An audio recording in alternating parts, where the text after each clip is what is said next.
temática senhorio sobre a vida. Quem tem sido o Senhor sobre o nosso coração, sobre as nossas vontades, sobre os nossos sentimentos, quem tem determinado as nossas escolhas, as nossas atitudes. E aí muitas vezes nós só consideramos Jesus como o nosso Salvador, mas não o temos como o Senhor da nossa vida. Não temos como aquele que domina o nosso coração e conduz a nossa vida. O que complica para nós é que nós aprendemos que nós devemos chamá-lo de Senhor, para que nós possamos ser salvos. Então é quando nós declaramos como o Senhor da nossa vida, aí sim nós temos a convicção da nossa salvação, porque agora há um Senhor sobre nós. E queridos, é interessante, hoje a gente vai conversar um pouco sobre a palavra de Deus, mas a conversa que nós temos lá em Gênesis 3, versículo 1 diz assim: mas a serpente, mais sagaz que todos os animais selváticos que o Senhor Deus tinha feito, disse à mulher: é assim que Deus disse, não comereis de toda a árvore do jardim?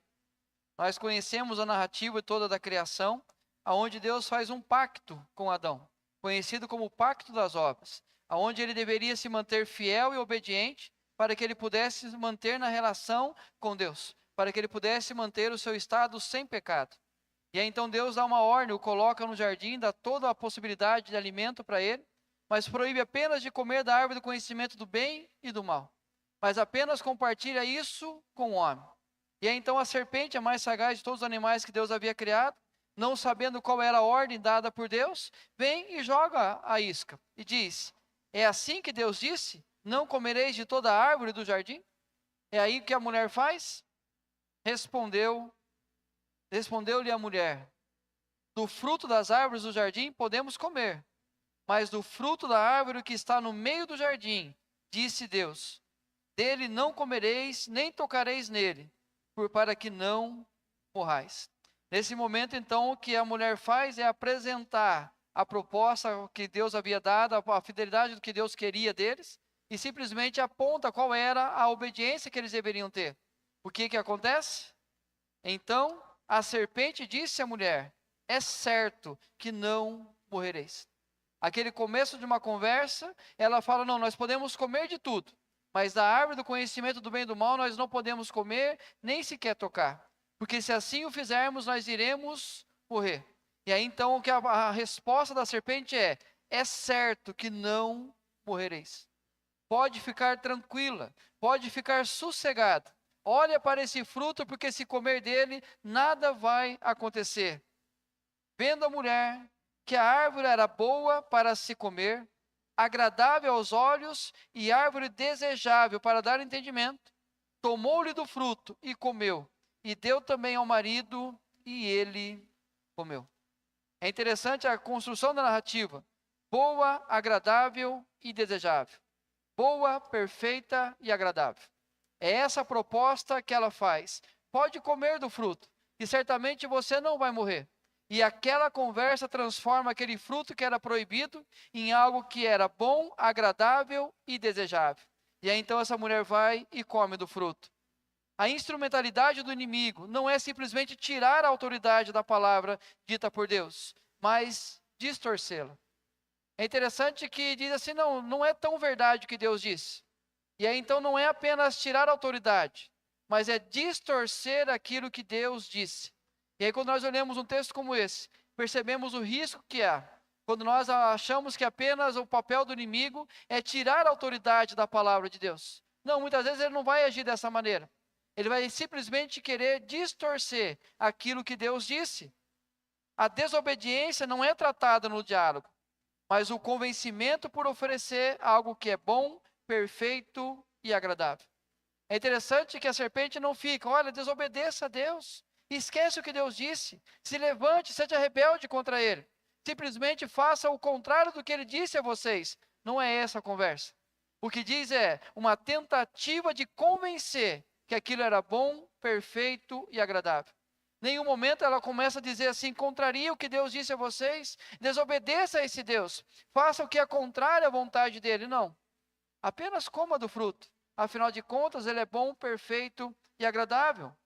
A instrumentalidade do nosso inimigo não mudou, pois ele continua tentando nos convencer por meio da distorção das Escrituras. A mesma instrumentalidade que usou lá no paraíso, lá com Eva, dizendo que não precisa olhar a autoridade, não precisa tentar distorcer aquilo que Deus disse, mas simplesmente vamos mostrar que aquilo que ele disse não é bem assim. Aquilo que ele falou não acontecerá exatamente da maneira que ele disse. E começa então a distorcer a Escritura. E o próprio Cristo não ficou distante disso. Ele disse: se és filho de Deus, atira-te abaixo, porque está escrito: aos seus anjos ordenará a teu respeito que te guardem, e eles te susterão nas suas mãos, para não tropeçares em alguma pedra. Nós lembramos dessa conversa de Jesus com o diabo no deserto, em Mateus 4, quando narra exatamente a tentativa de distorcer aquilo que Deus disse. Mas é interessante que tudo aquilo que Satanás estava propondo a Jesus, a resposta de Jesus era conforme a Escritura. Era conforme aquilo que a palavra do Senhor disse. Então, quando Satanás tentava convencer Jesus, Jesus respondia a partir da palavra. Mas o que acontece é que agora complicou a situação. Porque o que Satanás faz agora é trazer também a palavra para o diálogo. É trazer a palavra para aquela conversa que ele estava tendo. Não era mais simplesmente Jesus respondendo com a palavra. Mas agora é Satanás oferecendo o que a palavra disse em relação a Jesus. Mas me chama a atenção a maneira que ele faz aqui. Satanás então vai citar o Salmo 91, versículo 11 e 12, que diz assim: porque aos seus anjos dará ordens a teu respeito, para que te guardem em todos os teus caminhos. Eles te sustentarão nas suas mãos, para não tropeçares em alguma pedra. Na conversa entre Jesus e o diabo, o que o diabo faz agora é trazer a Escritura e mostrar a respeito do que dizia sobre Jesus. Então disse: pode pular do mais alto lugar, que a ordem é que ele vai colocar anjos para poder proteger, e seus pés não sequer irão encostar no chão. Mas presta atenção num detalhe. No Salmo 91, 11, ele diz: em todos os teus caminhos. E lá em cima diz apenas: para que te guarde. E o que Satanás faz é apenas distorcer aquilo que foi dito a respeito de Jesus. Ele simplesmente retira a expressão em todos os teus caminhos. Então aquilo que Jesus deveria percorrer, o caminho que ele sabia que ele iria levar até a cruz, Satanás retira daqui. Apenas para que mostrasse de maneira distorcida aquilo que Deus falou a respeito de Jesus. E se Jesus submetesse a palavra do diabo, ele iria simplesmente deixar que o diabo tornasse senhor da sua vida. Queridos, a exclusão, a falácia, a liberdade de aceitação, a flexibilização por conveniência são meios de distorcer as Escrituras. Quando nós simplesmente excluímos alguma parte dela, aquilo que nós achamos que é bom ou não, que aquilo que é fácil ou não, que aquilo que nós aceitamos ou não, nós estamos distorcendo a palavra. Aquilo que é falácia, aquilo que aparentemente está correto, aparentemente tem algo a ver, aparentemente é algo bom, algo que Deus até concordaria com isso, mas também é uma maneira de distorcer a palavra. A liberdade de aceitação, afinal de contas, nós podemos ou não aceitar o que a palavra de Deus diz, nós podemos ou não concordar com ela, é uma maneira de distorcer a Escritura. A flexibilização por conveniência, quando momentos da nossa vida nós vamos tornar flexíveis com o que a palavra do Senhor diz. Muitas vezes nós aceitamos como verdade absoluta, desde que o meu momento seja fácil de obedecer à palavra de Deus. Mas se o momento que eu estou vivendo não está facilitando a obediência à palavra, eu simplesmente vou ser mais flexível com aquilo que ela disse. E meios de distorcer a Escritura. Mas qual seria o objetivo? Qual seria o objetivo do diabo em distorcer a Escritura? O que seria o objetivo da serpente em distorcer a Escritura? O que seria o objetivo, muitas vezes, de nós tentarmos distorcer a Escritura? Olha o que João Calvino diz: se a fé se desvia da palavra, já não é mais fé, mas uma credulidade incerta e um erro flutuante. A mesma palavra é também o fundamento em que a fé se sustém e se apoia. E se for retirada desse fundamento, imediatamente cai. Se a palavra for retirada, não restará mais nenhuma fé. A realidade é que quando a palavra do Senhor é distorcida, a nossa fé deixa de existir. Aquilo que seria o fundamento da nossa fé se torna algo agora inseguro. Então a tentativa de distorcer o que a Escritura diz, nada mais é do que nos fazer deixar de confiar na autoridade da palavra de Deus. Sem o fundamento das Escrituras, passamos a criar as nossas crendices, as quais estão fundamentadas em nossos ídolos. Quando nós tiramos a autoridade das Escrituras, quando ela não é mais o fundamento, nós começamos a criar as nossas famosas crendices. É hora que nós começamos a criar as nossas superstições. E algumas, vivemos uma fé de superstição, onde não apenas os chinelos virados ou passar embaixo de escadas produzem coisas ruins, mas qualquer sugestão de nossos ídolos abalam a nossa fé e esperança. É hora que as crendices começam a dominar nosso coração. É aquilo que nós criamos de maneira que achamos que agora aquilo tem um poder sobre nós, que aquilo talvez tenha um poder sobre as coisas que nós queremos fazer, e passamos a ser dominados apenas pelo que o ídolo coloca no nosso coração. E aí a mesma palavra que o diabo disse, que a serpente disse, é certo que não vai morrer. É certo que as coisas não darão errado. É certo que ninguém vai descobrir. É certo que as coisas não irão piorar. É certo que Deus não vai castigar você. E aí nós começamos a aceitar essas meias verdades e permitimos que os nossos ídolos do nosso coração passem a dominar sobre a nossa vida e determinar a nossa vontade. Queridos, sem as Escrituras corremos alguns perigos. Uma fé baseada em sentimentos, sem tira fundamento.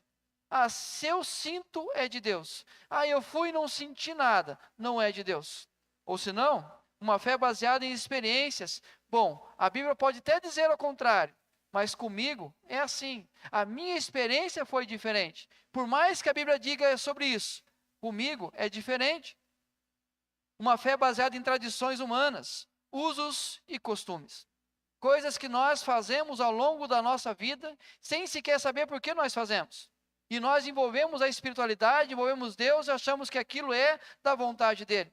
E nada mais é do que uso e costume. Nós não temos nenhum fundamento bíblico para poder testificar se aquilo que estamos fazendo é certo ou não. Mas já fazemos isso há tanto tempo na nossa vida, passamos a permitir que domine sobre o nosso coração. Uma fé baseada na própria opinião. Eu sou a autoridade. Então, se eu estou dizendo, não importa se a Bíblia diz ao contrário, mas nesse caso a autoridade sou eu e não a Bíblia. Uma fé sem correção, a relativização da santificação. Se nós não temos uma regra exata, uma regra clara, definida, como nós podemos definir o que é certo ou o que é errado? E nós começamos então a criar uma realidade na nossa vida, que aquilo que eu acho que faz bem para mim é certo, mas se aquilo que faz mal para mim é errado. E nós não temos algo que seja definitivo, ou seja apenas uma única verdade, para poder definir entre certo e errado, porque a palavra de Deus já não é mais ela que domina sobre o nosso coração. Somos governados por nossas próprias vontades, guiados por nossos sentimentos e orientados pelo que achamos ser a nossa verdade. O que é resultado disso? Desespero e insegurança, ansiedade e medo, inconstância e incoerências, maldições culturais e erros contínuos, falta de propósito real. São as consequências que nós colhemos a partir do momento que nós permitimos a palavra de Deus ser distorcida na nossa vida. Quando nós ouvimos os nossos ídolos e começamos a flexibilizar aquilo que a palavra do Senhor diz claramente sobre a realidade da nossa vida. E queridos, o desespero e insegurança vão acontecer porque aquilo que nós permitimos que agora domine sobre a nossa vida e se torne Senhor sobre nós, é um fundamento inconstante demais, é um fundamento incerto demais. Afinal de contas, o ídolo, ele tem olhos e não vê, tem boca e não fala, tem ouvidos e não vê, tem nariz e não respira, e aí então começamos a confiar em algo que não vai dominar sobre a nossa vida e de forma alguma nos dá condições de passar por qualquer provação. Ansiedade e medo. Como que eu posso ter um fundamento que vai me dar a segurança do amanhã, se simplesmente é algo criado por mim? A inconstância, incoerência e maldições culturais e erros contínuos. Nós sabemos que algumas religiões acreditam em maldição hereditária. Então, se a avó fez isso, o pai vai fazer, o filho vai fazer, e geração vai fazer. E nós começamos então a achar que essa maldição não vai sair da nossa vida, porque é uma maldição hereditária. Isso não existe biblicamente falando. Mas há biblicamente falando uma outra maldição que chamamos de maldição cultural. Aquilo que nós herdamos dos nossos pais, aquilo que é culturalmente feito na nossa família materna ou paterna, e nós repetimos o nosso casamento e começamos a permitir e repetir também na vida dos nossos filhos. Aquilo que nós sabemos que fez mal aos antepassados, mas nós começamos a repetir as mesmas atitudes, as mesmas práticas. Eu lembro que quando a Janaína estava ainda grávida da Rebeca, ela comprou um livro sobre a maternidade. E o propósito pelo qual a mãe escreveu o livro dizia o seguinte: eu não queria ser igual à minha mãe. Mas com o passar do tempo eu percebi que eu me tornei igualzinha à minha mãe, com os mesmos erros e as mesmas falhas. Então eu não quero praticar isso mais, eu quero mudar as minhas atitudes. E nós percebemos, queridos, que muito que tem na nossa vida como errado é simplesmente porque nós estamos trazendo como maldição cultural. Tempo atrás, conversando com uma família, e simplesmente a razão pela qual cogitava a possibilidade de um divórcio é porque o avô divorciou e o pai divorciou. Então é algo comum na família, e nós podemos tornar isso como aceitável, porque agora não é mais a palavra que orienta, é a minha vontade, é o meu desejo, a minha busca por felicidade. Se o mundo controla a nossa forma de pensar, somos conformados. Mas se Deus controla a nossa forma de pensar, somos transformados. Então, se o mundo continua determinando a maneira que eu vou pensar, que eu vou agir, eu me conformei com ele. Eu tomei forma do mundo. Mas se é a palavra de Deus que orienta, se é Deus que governa o meu coração, aí sim eu vivo uma profunda transformação na minha vida. A transformação começa a acontecer com a mudança de senhorio sobre a nossa vida. A mudança vai acontecer apenas quando tivermos o Senhor diferente sobre nós. Quando reconhecermos Cristo como Senhor, a sua palavra é a instrumentalidade do seu governo. A maneira que Cristo governa sobre a igreja, a maneira que Cristo governa sobre a nossa vida, é por meio da Escritura. Quando nós nos submetemos àquilo que Ele disse, aquilo que a palavra fala a respeito dele, aí sim Ele é Senhor sobre nós. Mas a partir do momento que a palavra de Cristo não tem autoridade sobre a nossa vida, Ele deixa de ser Senhor sobre cada um de nós. A submissão à palavra revela a nossa submissão a Cristo. Quando nos submetemos ao que a palavra do Senhor diz, sem distorcê-la, aí sim mostramos quanto Cristo é Senhor sobre a nossa vida. Eu quero ler esse texto com vocês de Tiago 1, texto bastante conhecido, mas eu quero hoje olhar a partir do contexto da carta de Tiago. Não apenas olhar sobre a prática da palavra, não ser apenas ouvinte, como a gente fala em vários contextos, e sermos praticantes, mas entender qual é o contexto daqueles cristãos, aí poder tirar lições para a nossa vida.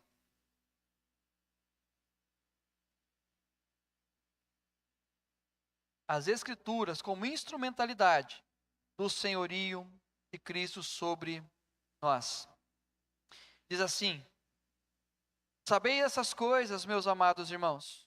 Todo homem, pois, seja pronto para ouvir, tardio para falar, tardio para se irar. Porque a ira do homem não produz a justiça de Deus. Portanto, despojando-vos de toda a impureza e acúmulo de maldade, acolhei com mansidão a palavra em vós implantada, a qual é poderosa para salvar a vossa alma.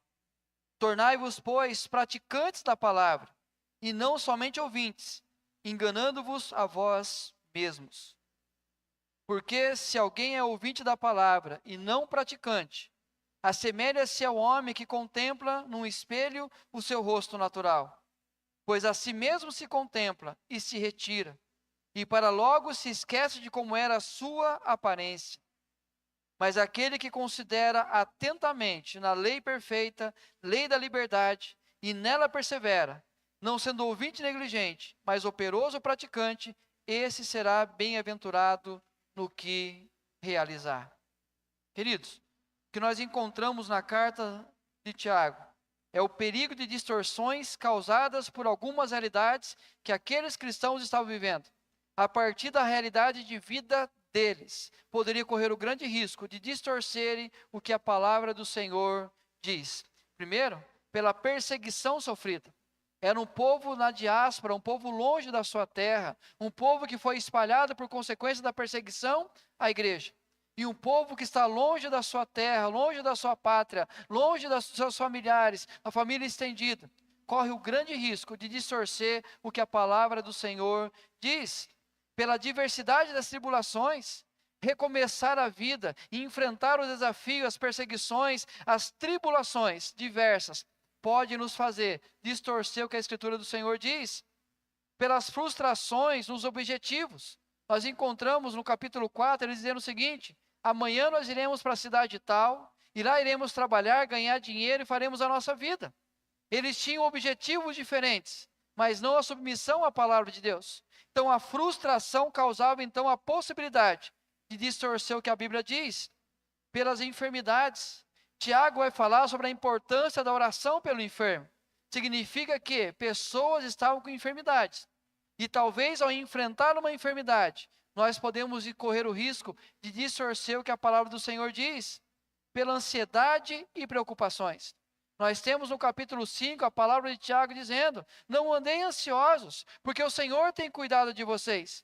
Isso mostra uma preocupação que eles tinham com a ansiedade. Então a ansiedade pode nos levar a distorcer o que a palavra do Senhor diz.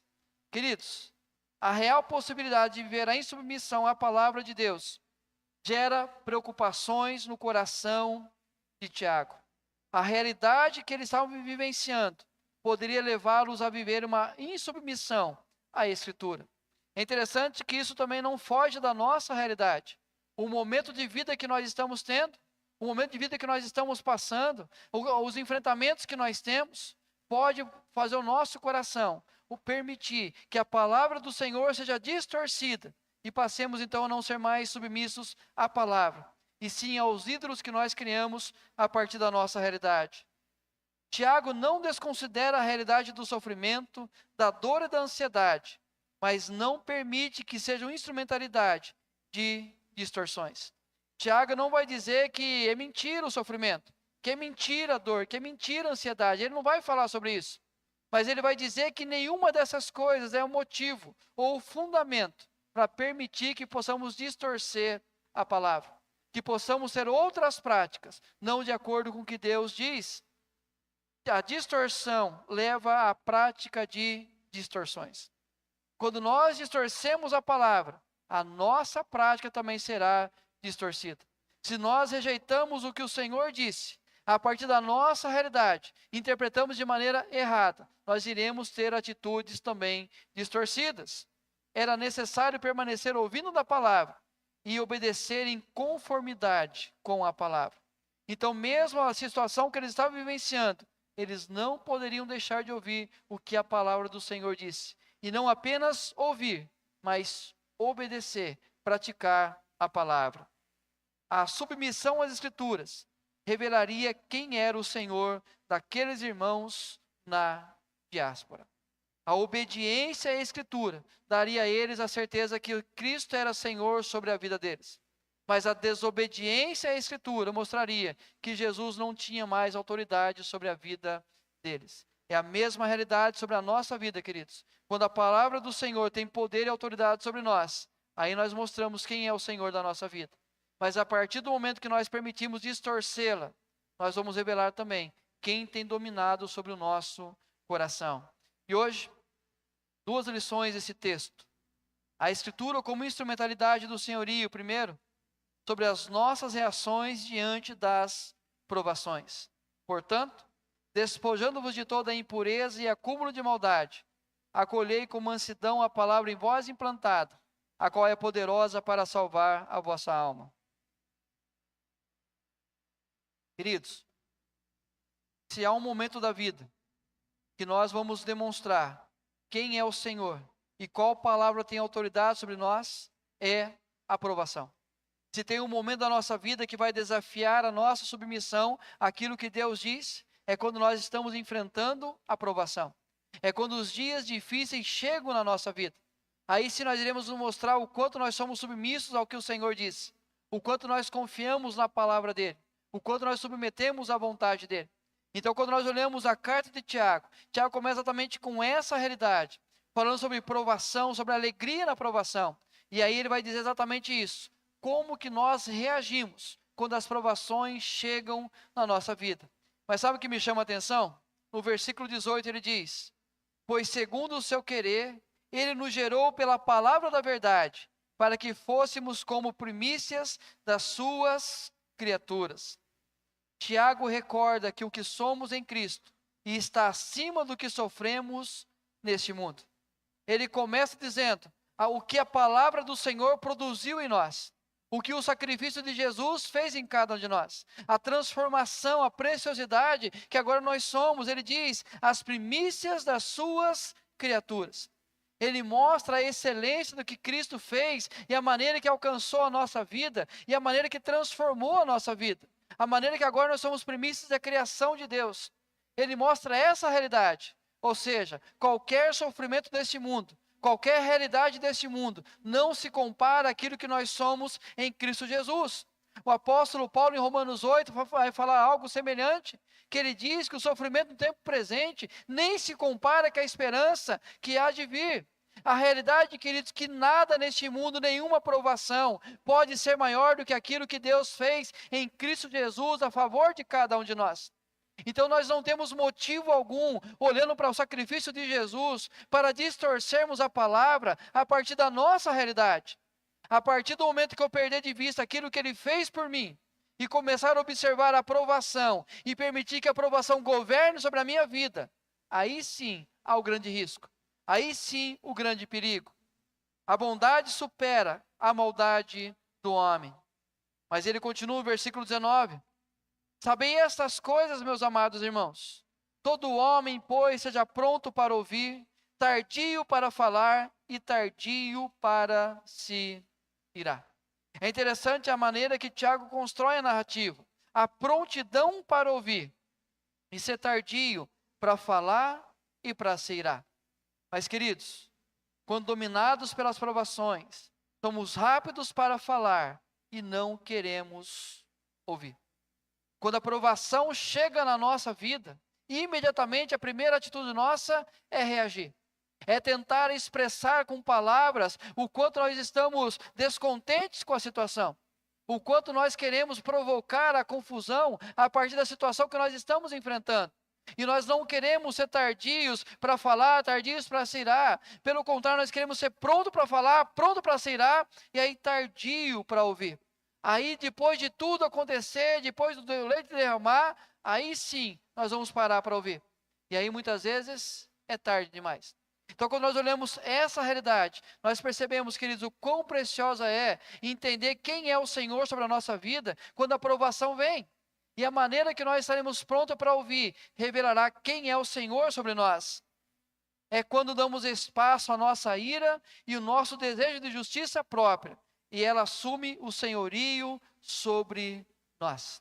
É quando nós permitimos na provação que a ira domine sobre o nosso coração.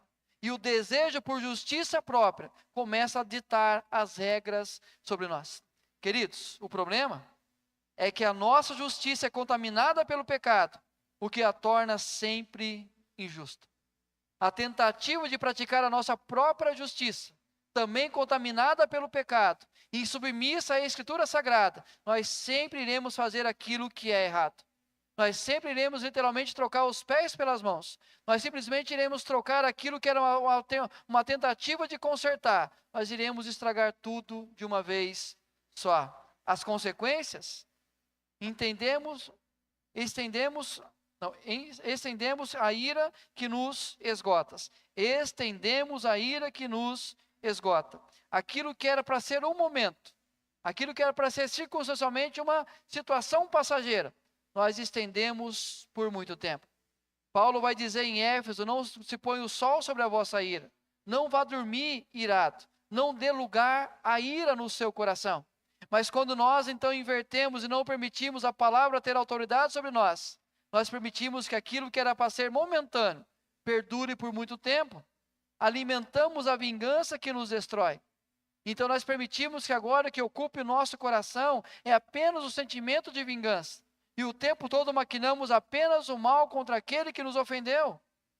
Aumentamos os questionamentos que nos sugam. O tempo todo aquilo que era uma situação tão limitada, tão passageira, nós começamos a aumentar. Nós começamos a criar outros questionamentos. E começamos a fazer link com o passado, link com outras pessoas, link com outras situações, link com circunstâncias que talvez tenham a ver ou não com aquilo que aconteceu. Mas por quê? Porque agora não é mais a palavra que tem autoridade, mas é a minha justiça própria, a minha ira. Praticamos o mal que nos fere. E aí achamos que temos o direito de agir de igual modo, afinal de contas, quem fere, quem é ferido também fere. Mas olha o que Tiago diz: despojando-vos de toda impureza e acúmulo de maldade. Quando vier a provação sobre a sua vida, a primeira atitude é: despojai-vos de toda impureza e acúmulo de maldade. A troca de vestimenta corresponde à troca de senhorio. A partir do momento que eu quero tirar a minha roupa de impureza e maldade, eu estou dizendo: isso não é mais Senhor sobre a minha vida. Isso não vai mais dominar sobre o meu coração. Essa ira, essa revolta, diante da provação que eu estou passando, não mais será parte da minha vida. Eu não permito mais que essa roupa determine as minhas ações. A troca de senhorio é evidenciada pela troca de quem nós ouvimos. Não é mais a ira, não é mais a provação, não é mais a adversidade, mas agora é a palavra em vós implantada. Eu não vou dar ouvidos mais àquilo que eu permiti ser Senhor na minha vida, aquilo que a provação criou. Mas agora eu vou tapar o ouvido para essas coisas, porque agora quem tem autoridade sobre a minha vida é o próprio Cristo. É Ele que vai falar ao meu coração, é Ele que vai ministrar sobre a minha vida. Agora é apenas Deus falando comigo, é a palavra em voz implantada. E Ele diz: acolhei com mansidão a palavra que é poderosa para vos salvar. Queridos, a escolha da troca de senhorio muda os sentimentos que nos movem e o resultado das escolhas. A partir do momento que na provação eu escolho ouvir o que Deus tem a dizer, eu simplesmente vai mudar os sentimentos que movem e o resultado das escolhas. De maneira prática, a mansidão no lugar da ira. Ao lugar de eu ter aquela ira que vai me corroer por dentro, agora vai ter a mansidão. E quando nós estamos mansos, é muito mais fácil refletir. É muito mais fácil responder e reagir. E livramento do que nos acorrentaria. Poderosa para nos salvar. Aquilo que iria nos acorrentar por muito tempo, aquilo que nos faria escravos por muito tempo, nós estaremos livres dessa situação. Queridos, nas nossas reações diante das provações, irá mostrar quem é Senhor sobre a nossa vida. Quem tem o poder, a palavra que tem autoridade sobre o nosso coração. Se é a nossa própria justiça, a nossa ira, a nossa revolta, nós iremos simplesmente nos submeter àquilo que é de pior em nós. Mas a partir do momento que eu entendo que a palavra do Senhor, que em mim implantada, tem autoridade, aí sim eu vou reagir de forma diferente. O que vou acolher? Mansidão, e essa palavra vai me livrar de qualquer coisa que possa me acorrentar. Mas uma segunda lição desse texto, a Escritura como instrumentalidade do senhorio sobre o nosso desejo real de transformação na vida. Tornai-vos, pois, praticantes da palavra, e não somente ouvintes, enganando-vos a vós mesmos. Queridos, quando nós temos a palavra do Senhor sobre nós, ela tem poder para transformar a nossa vida. Ela tem poder para fazer tudo novo no nosso coração. Ela tem o poder de redimir, de fazer simplesmente que possamos viver de maneira diferente.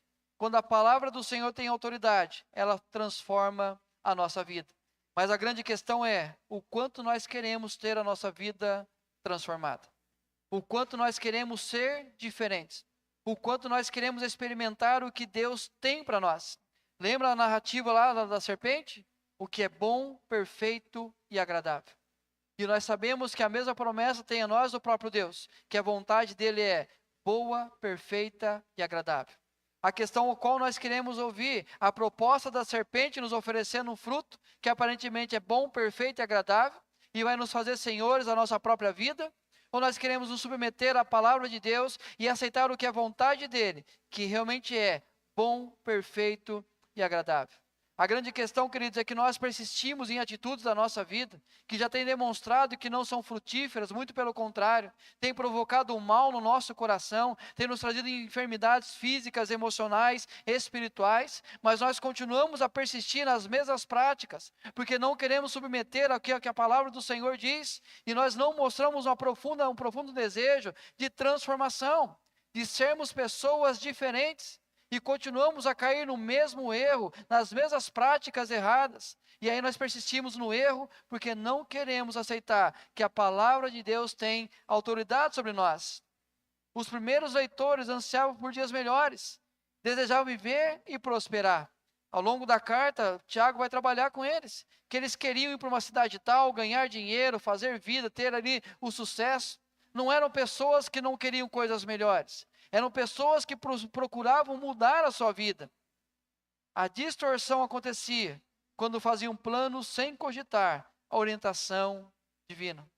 Tiago diz, tudo bem, vocês estão dizendo que amanhã nós iremos para a cidade tal, iremos lá trabalhar e ganhar dinheiro.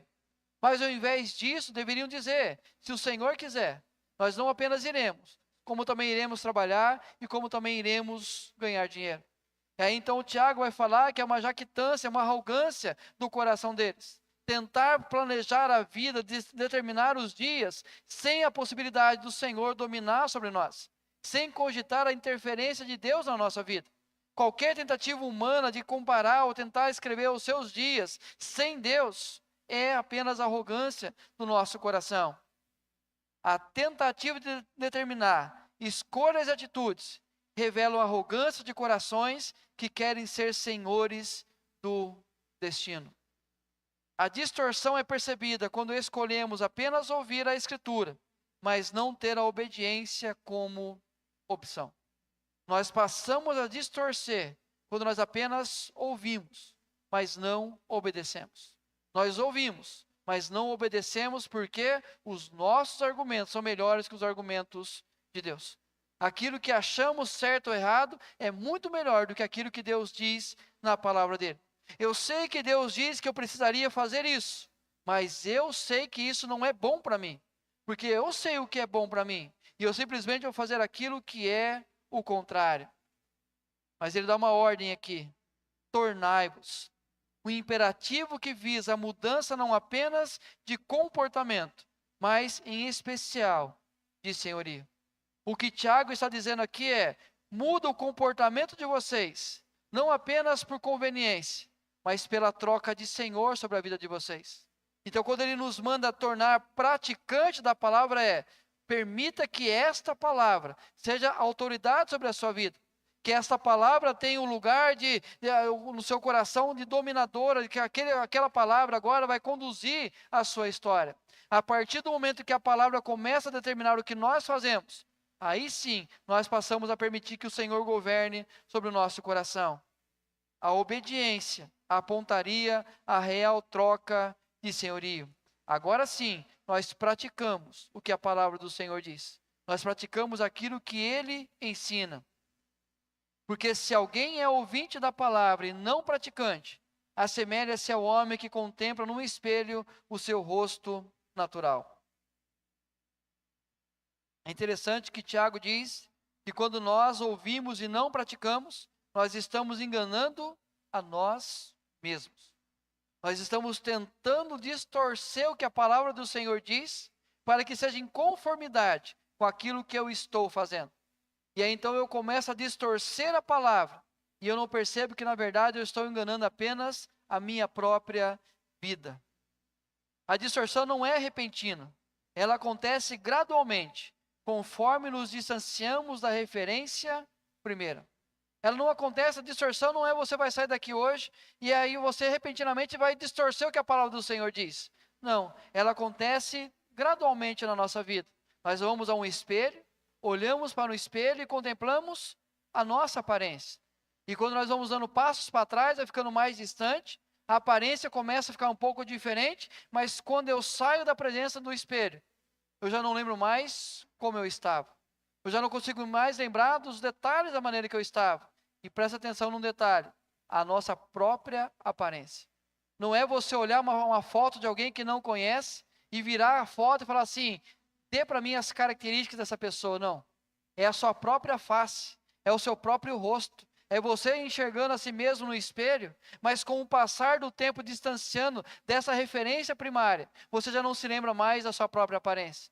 Queridos, o que ele está dizendo é, quanto mais longe eu estou da Escritura Sagrada, quanto mais longe eu estou da Palavra de Deus, mais facilmente eu vou distorcer o que ela diz. Quanto menos eu ler a palavra, quanto menos eu ouvir a palavra, quanto menos eu conhecer a palavra, mais distorcer eu vou a palavra de Deus. Quanto mais eu fazer apenas a minha vontade, não ouvir o que Deus está dizendo, mais eu vou criar as minhas crendices, mais eu vou criar os meus ídolos, mais eu vou achar que Deus concorda comigo, porque eu não estou ouvindo o que Ele diz a meu respeito. E eu simplesmente vou achar que eu estou fazendo a coisa certa, não porque Deus falou, mas porque eu estou longe do que Ele falou. Queridos, quanto mais longe da palavra, menos eu tenho condições de fazer o que é certo. Mas aquele que considera atentamente na lei perfeita, a lei da liberdade, e nela persevera, não sendo ouvinte negligente, mas operoso praticante, esse será bem-aventurado no que realizar. Ele diz, aquele que considera atentamente, tudo o que ele fizer será bem-aventurado. Diante das provações tem um tempo de reflexão, o qual o leva à obediência, não pelo sacrifício, mas pelo resultado. Quando eu vivo uma provação, eu tiro um tempo para considerar a lei perfeita. Eu paro para refletir na palavra de Deus. Eu estou passando por dias difíceis, eu estou enfrentando uma realidade que pode me levar a abandonar a fé. O que eu faço naquele momento? Eu começo a considerar sobre a lei perfeita. Eu começo a considerar pela lei da liberdade. Eu começo a considerar o que a palavra do Senhor diz. E quando eu começo a considerar o que a palavra do Senhor diz, aí sim eu crio uma esperança no meu coração. Porque o resultado é, serei bem-aventurado naquilo que eu realizar. As provações não serão motivos de desistência, mas uma conscientização da necessidade de um fundamento seguro. O senhorio sobre nós, por meio das Escrituras, irá nos conduzir a caminhos de felicidade. Então, quando eu ouço a palavra de Deus e permaneço nessa palavra, eu sei que aquilo que Deus está construindo me conduz à felicidade. Mas é interessante que Tiago diz que a felicidade vai ser bem-aventurada e vai encontrar a felicidade. Ele não fala na construção da felicidade. Ele fala em meio à provação. A provação, a luta, a perseguição, os dias difíceis, nesses momentos eu começo a ouvir a palavra, eu começo a considerar a palavra, eu começo atentamente a olhar aquela palavra e ver que ela é verdade, que ela governa os meus dias. E nesses dias, a minha vida começa a ser direcionada à felicidade. Então eu não preciso que os dias mudem, que as coisas melhorem, que dias bons cheguem, não preciso. É no meio da provação, no meio da luta, no meio da dificuldade, que eu começo a ser mais atento ao que a palavra do Senhor diz, e ela começa a construir uma nova realidade na minha vida. E eu sei que Deus está me direcionando a ser bem-aventurado em tudo aquilo que eu realizar. Queridos, naturalmente ou normalmente viria o terceiro ponto da mensagem, mas eu quero hoje parar apenas no segundo ponto. Sobre nossas reações diante das provações, sobre o nosso real desejo de transformação na vida. Por dois motivos não teremos o terceiro ponto. Primeiro, porque o texto não tem opção para isso. O texto tem apenas as duas realidades. A realidade da provação e a realidade da transformação de vida, de senhorio sobre mim. Aí se eu criasse uma terceira maneira, eu iria distorcer a palavra. Tentar achar um meio para que pudesse dar apenas o terceiro ponto. E nós iríamos cair no erro de tentar convencer o texto daquilo que nós achamos ser certo ou errado. Mas uma segunda razão é exatamente a nossa resposta a essa palavra. A nossa resposta àquilo que nós ouvimos. A nossa resposta diante da provação dos nossos dias, das dificuldades que nós enfrentamos. Quem tem domínio sobre o nosso coração. O quanto nós iremos ouvir uma mensagem como essa e não sermos negligentes com ela, mas operosos praticantes. E aí então fica o desafio ao longo dos dias. O quão distante eu quero estar das Escrituras ou quão perto dela eu quero estar. O quão longe eu quero estar apenas olhando a minha face e esquecendo ao longo da semana aquilo que Deus falou, o que Deus mostrou, mas o quanto eu quero que esta palavra de hoje permaneça no meu coração, mostrando quem é o Senhor sobre a minha vida. E obviamente, queridos, a nossa vida não é cercada apenas de provação, de lutas, de dificuldades, mas é interessante que nesses dias, a C.S. Lewis diz que diante da provação, Deus grita no nosso ouvido. Porque aí nós estamos mais atentos à nossa realidade. E aí sim nós podemos perceber se Deus governa ou não sobre o nosso coração. Se a palavra dele tem autoridade ou não sobre a nossa vida. Se na provação me ensina apenas a perdoar, eu estou obedecendo ou não. Se diante da ansiedade Deus diz, espera que eu estou cuidando. Quem tem autoridade sobre a minha vida? Diante das situações dos nossos relacionamentos, casamento, das nossas questões espirituais, da nossa realidade financeira, quem tem autoridade sobre a nossa vida? Nós permitiremos que o desespero tome conta ou iremos voltar à Escritura Sagrada e permitir que ela seja dominadora sobre o nosso coração? Porque se a palavra dominar, aí sim Jesus será Senhor sobre a nossa vida. Eu quero orar com você, quero orar por você, pedindo a Deus que de forma graciosa nos dê esta orientação, se Deus é Senhor sobre a nossa vida e se a palavra dele tem autoridade sobre o nosso coração.